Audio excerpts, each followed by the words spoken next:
Good morning दोस्तों, एक बार फिर से आपका आशा एकेडमी के इस यूट्यूब चैनल पर स्वागत है। मैं कन्हैया सर आप लोग को आज एक नए चैप्टर की ओर ले जा रहा हूँ। ये जो नया चैप्टर है उसका नाम है टाइम एंड डिस्टेंस। हाँ बिल्कुल, आप सही सुन रहे हैं। बहुत सारे स्टूडेंट का कहना था कि सर आप ये चैप्टर को पढ़ाइए जितना जल्दी से जल्दी हो सके। तो चलिए अब हम लोग शुरू करते हैं इस चैप्टर को, जिसका नाम है time and distance. Time and distance में आप लोग को मात्र 4 बात याद रखना है, मात्र 4 बात। ये जो 4 बात है वो आपको टाइम एंड डिस्टेंस और ट्रेन इस दोनों चैप्टर के लिए इंपॉर्टेंट है। और ये दोनों चैप्टर को अगर आपको सीखना है तो यही 4 बात से आपको बनेगा, इससे ज्यादा आप बिल्कुल भी नहीं याद रखिएगा। तो आइए 4 पॉइंट क्या क्या है उस पर हम लोग चर्चा करते हैं। तो पहला जो पॉइंट है आपके बीच में वो है कि फॉर्मूला। एक बेसिक सा फॉर्मूला है जो बहुत दिन से हम लोग पढ़ते आए हैं, देखते आए हैं। तो टाइम एंड डिस्टेंस आज हम लोग पढ़ने वाले हैं। टाइम एंड डिस्टेंस, इसके साथ साथ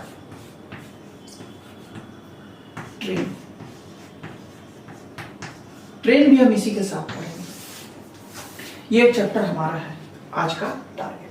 इस चैप्टर का इस वीडियो में हम लोग सिर्फ कॉन्सेप्ट देखने वाले हैं। और कॉन्सेप्ट में सबसे पहला जो पॉइंट है, सबसे पहली बात जो है हम लोगों को सीखने के लिए वो है कि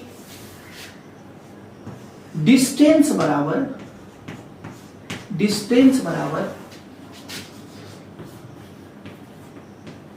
स्पीड इनटू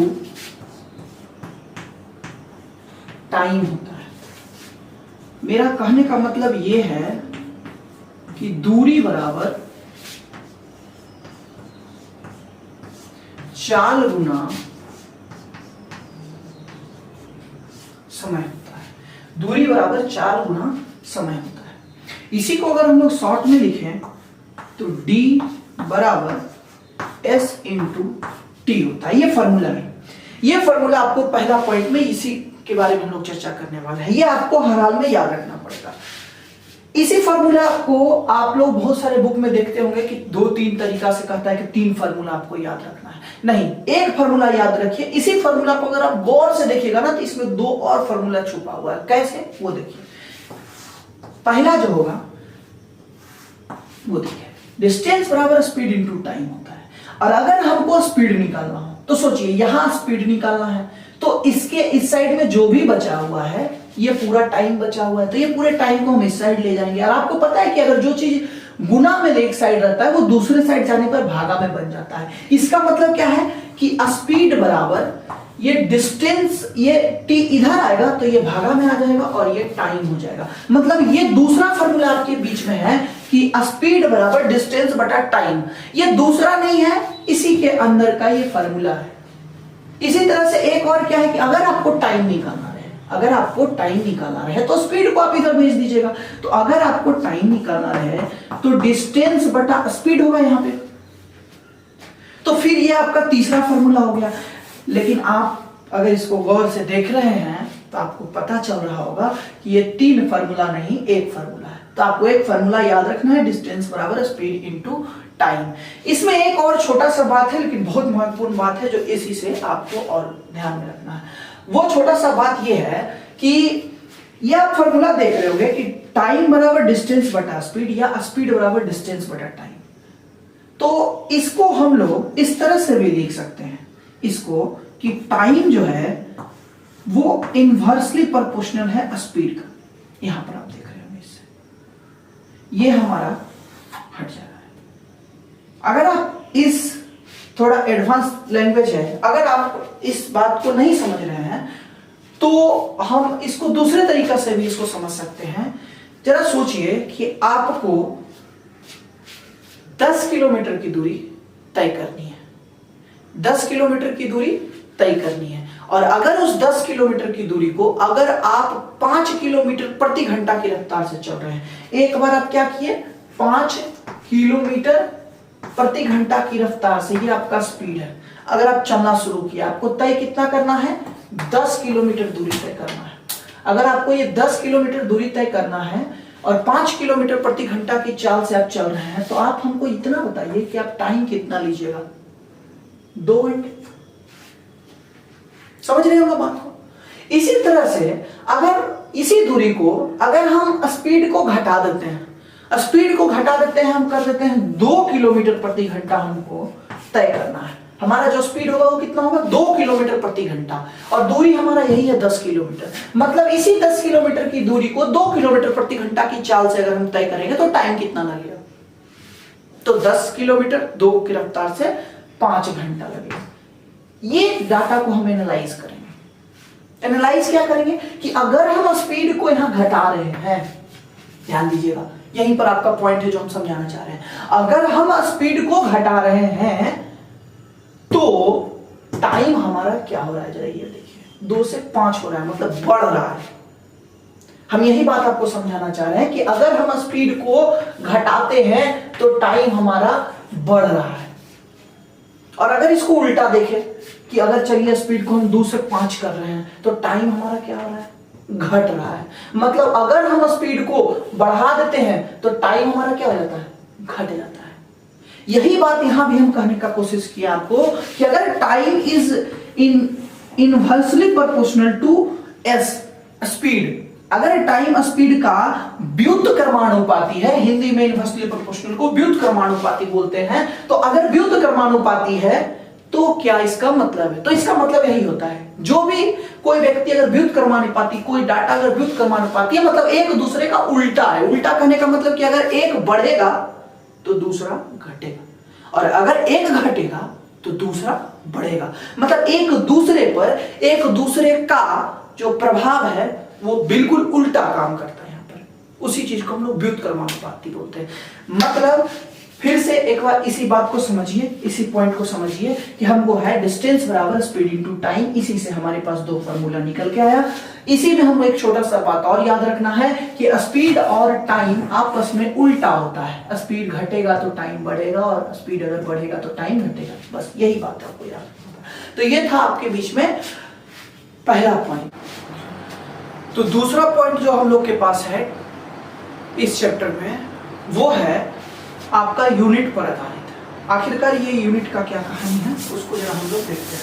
जरा देखिए, पहला जो हम लोग देखे वो फार्मूला था, वो प्योर कॉन्सेप्ट है। ये दूसरा जो है वो यूनिट के बारे में हम लोग बात करने वाले हैं। दूसरा पॉइंट में क्या कहता है कि आपको कहा जाएगा, आपके क्वेश्चन में 2 तरह से स्पीड का यूनिट दिया जाएगा। पहला जो स्पीड का यूनिट रहेगा वो मीटर पर सेकेंड में हो सकता है, और या दूसरा संभावना क्या हो सकता है? किलोमीटर पर आवर में। ये दूसरा जो संभावना है वो है किलोमीटर पर आवर में। अब ये क्या है कि क्वेश्चन के परिस्थिति के हिसाब से हम लोग जानते हैं कि अगर कोई भी यूनिट रहेगा तो क्वेश्चन में डाटा सारे डाटा का जो यूनिट होना चाहिए वो 1 होना चाहिए। तो आपको ऐसा परिस्थिति बनेगा क्वेश्चन में कि कभी आपको मीटर पर सेकेंड से किलोमीटर पर आवर में जाना होगा, और कभी किलोमीटर पर आवर से मीटर पर सेकेंड में जाना होगा। तो मीटर पर सेकेंड से आपको जाना कहां पड़ सकता है? किलोमीटर पर आवर में। और किलोमीटर पर आवर से कहां जाना पड़ सकता है? मीटर पर सेकेंड में जाना पड़ सकता है। बिल्कुल। अब जरा गौर कीजिए, ये क्या है कि मीटर पर सेकेंड से किलोमीटर पर आवर में जब भी जाना होता है तो हम लोग 18/5 से गुना करते हैं, और जब भी हम लोग किलोमीटर पर आवर से मीटर पर सेकेंड में जाना होता है तो 5/18 से गुना करते हैं।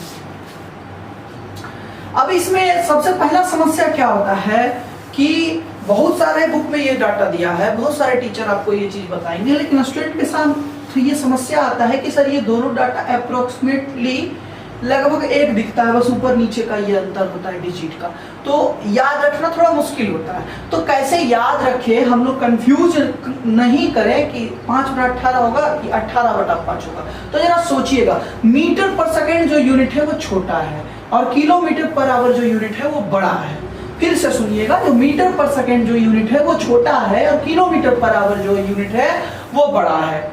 उसी तरह से किलोमीटर पर आवर जो है वो बड़ा है और मीटर पर सेकेंड जो है वो छोटा है।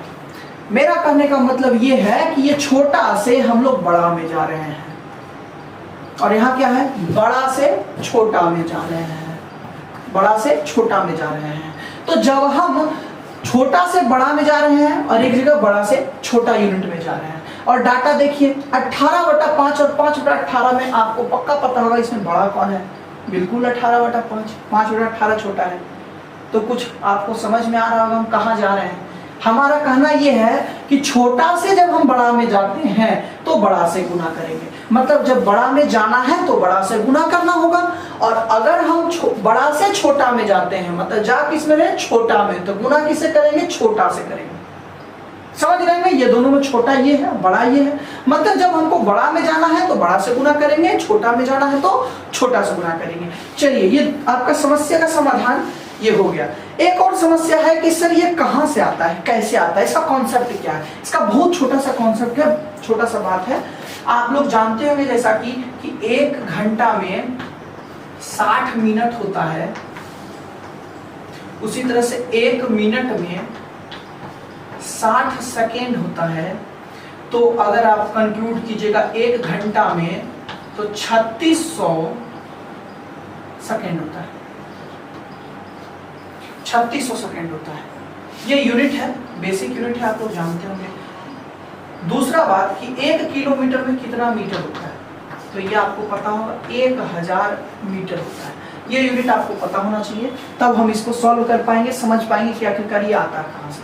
अब देखिए, हम लोगों को मीटर पर सेकेंड से किलोमीटर पर आवर में जाना है और किलोमीटर पर आवर से मीटर पर सेकेंड में जाना है।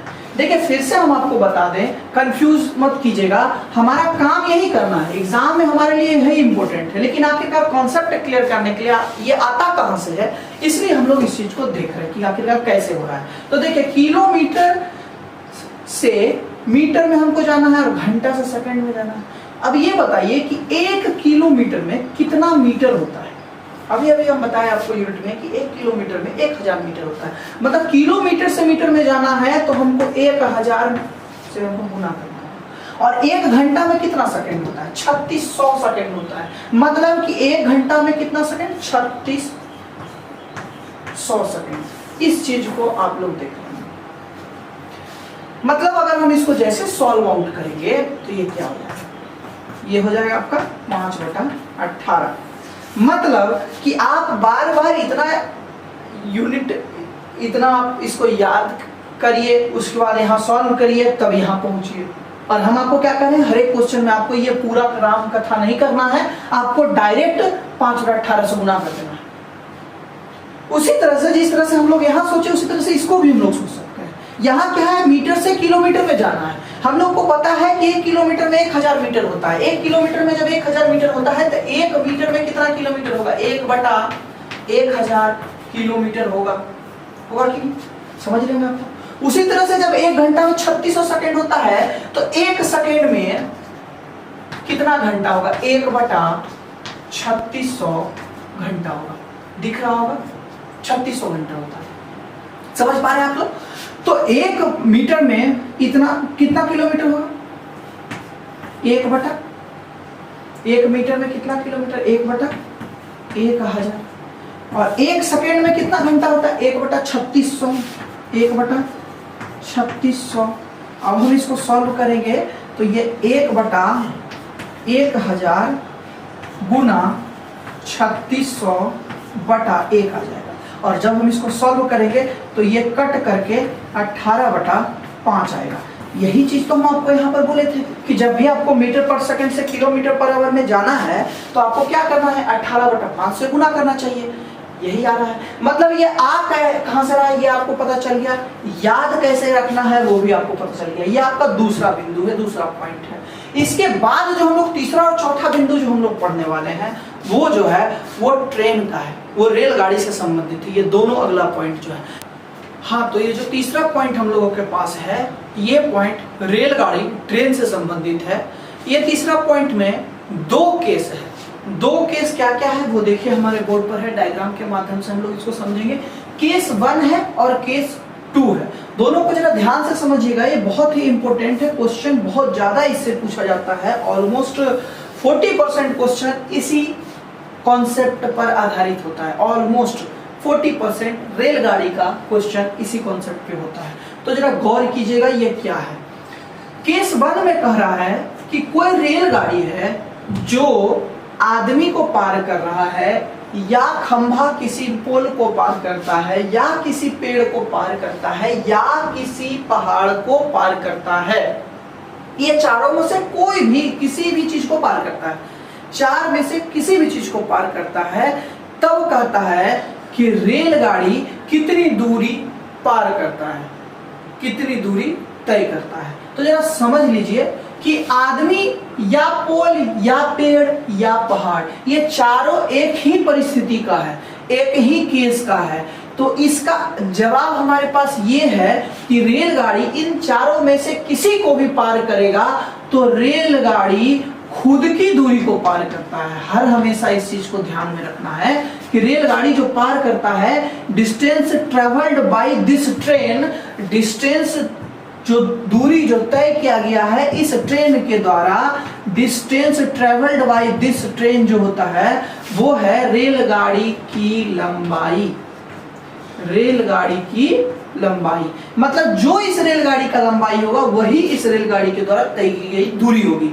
कब? जब ट्रेन आदमी, खंभा, पेड़ या पहाड़ को पार करता है तब। ये हुआ पहला परिस्थिति। दूसरा परिस्थिति में भी यही पूछा जाता है कि ट्रेन जो है यहाँ पर पोजीशन मतलब सामान बदल दिया गया है, यहाँ पर जिसको पार कर रहा है वो यहाँ के अलावा दूसरा है और कुछ नहीं है। यहाँ भी यही पूछा जाएगा कि रेलगाड़ी जो है दूरी कितना तय करेगी। दिस ट्रेन, यह जो रेलगाड़ी है वो कितना डिस्टेंस कवर्ड करती है। तो यहाँ पर किस चीज को पार कर रहा है? ये रेलगाड़ी किसी एक दूसरी रेलगाड़ी को पार करने की संभावना है, या किसी प्लेटफॉर्म, प्लेटफॉर्म तो समझ ही रहे होंगे, स्टेशन का जो प्लेटफॉर्म होता है, या प्लेटफॉर्म को क्रॉस करती है, या किसी पुल को क्रॉस करती है। पुल आप समझते हो, ब्रिज को क्रॉस करती है, पुल को क्रॉस करती है, या किसी सुरंग को क्रॉस करती है। कोई भी सुरंग हो सकता है। तो यहां पर ये चार में से किसी का भी अगर बात किया जाएगा तो परिस्थिति एक ही होता है, एक ही केस के अंदर आता है, ये केस सेकंड में आता है।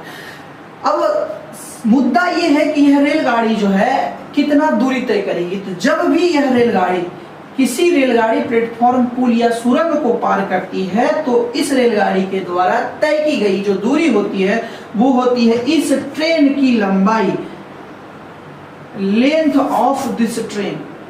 Length of this train short में आप लोग समझ रहे होंगे, हम बोल रहे हैं इसीलिए ध्यान दीजिएगा। Length of this train plus length of, वो जिसको भी पार करेगा, अगर वो ट्रेन को पार करेगा तो ट्रेन, इस ट्रेन की लंबाई, अगर वो प्लेटफॉर्म को पार करेगा तो इस प्लेटफॉर्म की लंबाई, अगर वह ब्रिज को पार करता है तो ब्रिज की लंबाई, अगर वह टनल, सुरंग को पार करता है, इसको इंग्लिश में बोलते हैं टनल, तो यहाँ शॉर्ट में हम इस तरह से लिख रहे हैं, तो उसकी लंबाई, मतलब वो जिसको भी पार करेगा उसकी लंबाई और साथ ही साथ इस खुद ट्रेन की लंबाई।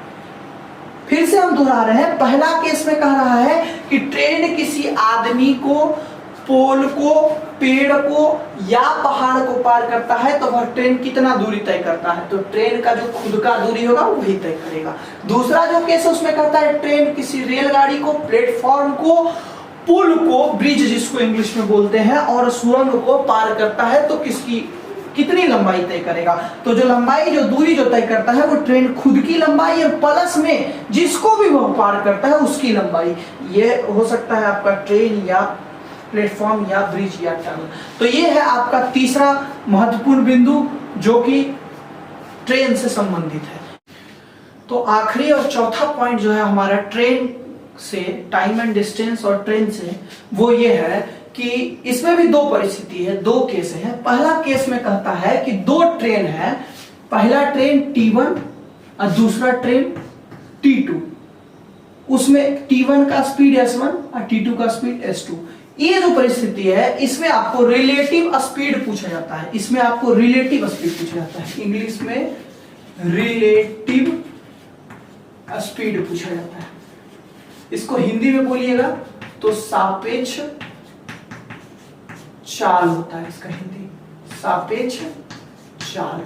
तो इसमें आपको क्या पूछा जाएगा, रिलेटिव स्पीड या सापेक्ष चाल क्या होगा, कब, जब दो ट्रेन है विपरीत दिशा में चल रही है। विपरीत दिशा मतलब आमने सामने में चल रही है। ये दोनों ट्रेन का स्पीड क्या है, पहला ट्रेन का स्पीड होगा s1, दूसरा ट्रेन का स्पीड क्या होगा s2। तो याद रखिएगा रिलेटिव स्पीड इस परिस्थिति में जुड़ता है। रिलेटिव स्पीड निकालने के लिए, सापेक्ष चाल निकालने के लिए दोनों ट्रेनों की चालों का योग इसका सापेक्ष चाल कहलाता है। मतलब कि s1 प्लस s2 ये होगा इसका आंसर, ये होगा इसका जवाब कि रिलेटिव स्पीड क्या हो जाएगा s1 प्लस s2। वही दूसरा केस में क्या कहता है कि दो ट्रेन है, यहां पर भी t1 है और क्या है t2 है, इसका भी चाल जो है वो s1 है, इसका क्या है s2 है। यहां पर थोड़ा ज्यादा गौर कीजिएगा, थोड़ा ध्यान दीजिएगा। यहां पर अक्सर कई किताब में और कई जगह आपको शिक्षक भी भूलवश बता देते हैं, यहां पर का रिलेटिव स्पीड जो बोल देते हैं वो बोलते हैं कि s1 माइनस s2। ये गलत होता है, ध्यान से सुनिएगा। यहां पर रिलेटिव स्पीड बता देते हैं s1 माइनस s2, जबकि जब दो ट्रेन एक ही दिशा में चल रहा है, जब दो ट्रेन एक ही दिशा में चलेगा तब जो रिलेटिव स्पीड होगा वो कहलाता है s1 difference of s2, minus नहीं। जैसे माइनस का साइन ये होता है, प्लस का साइन ये होता है, गुना का साइन ये होता है, भागा का साइन ये होता है, उसी तरह से डिफरेंस का साइन ये होता है, अंतर का साइन ये होता है। और इसका मतलब ये होता है कि s1 डिफरेंस ऑफ s2 का मतलब ये होगा कि देखिए इसका दो मतलब निकल सकता है कि अगर s1 बड़ा होगा s2 से, ध्यान से देखिएगा, अगर s1 s2 से बड़ा होगा तब क्या होगा s1 माइनस s2, इसका मतलब ये होगा। समझ में आ रहा है, अगर s1 बड़ा होगा s2 से तो s1 माइनस s2 होगा। दूसरा मतलब इसका क्या होगा कि अगर s2 बड़ा होगा s1 से, अभी बड़ा कौन है s2 बड़ा है, तो s2 जो बड़ा होगा तो इसका मतलब बदल के क्या हो जाएगा s2 माइनस s1, ये हो जाएगा इसका मतलब। अब देखिए इसका लॉजिक समझिए, हम क्यों बोल रहे हैं ये गलत है और ये जो हम बता रहे हैं वो सही है। ऐसा इसलिए बोल रहे हैं कि कभी भी स्पीड, कभी भी चाल जो होता है माइनस नहीं हो सकता है, चाहे किसी भी परिस्थिति में। आप कभी सुने हैं कि कोई -5 किलोमीटर की रफ्तार से चल रहा है, या कभी ऐसा सुने हैं कि -10 किलोमीटर 15 किलोमीटर की चाल से कोई चल रहा है? बिल्कुल नहीं सुने होंगे। तो आप जरा सोचिए कि अगर s1 बड़ा होगा तब s1 माइनस s2 तो सुंदर लग रहा है, लेकिन जैसे s2 बड़ा हो जाएगा, जैसे इस ट्रेन का चाल ज्यादा हो जाएगा, तो सोचिए नहीं, ज्यादा से कम घटाएंगे, सॉरी कम से जब ज्यादा घटाएंगे s1 माइनस s2, ये ज्यादा है ये कम है, तो जब कम से ज्यादा घटाएंगे तो माइनस में आएगा हमारा चाल, तो माइनस का भी चाल पॉसिबल ही नहीं हो सकता है। इसलिए हम बोल रहे हैं कि ये चीज गलत है। बहुत बड़ी बात नहीं है, आप भी इस बात को समझ सकते हैं, लेकिन भूल बस जल्दीबाजी में या किसी भी कारणवश इसको बता दिया जाता है या लिखा मिल जाता है, लेकिन इसको आपको मान के नहीं चलना। आपके लिए क्या होगा, जो बड़ा होगा वो आगे होगा, जो छोटा होगा वो पीछे होगा। तो ये आपका चौथा और आखिरी पॉइंट था, टाइम एंड डिस्टेंस और ट्रेन से। ये बिल्कुल सिर्फ और सिर्फ कॉन्सेप्ट है, ध्यान दीजिएगा।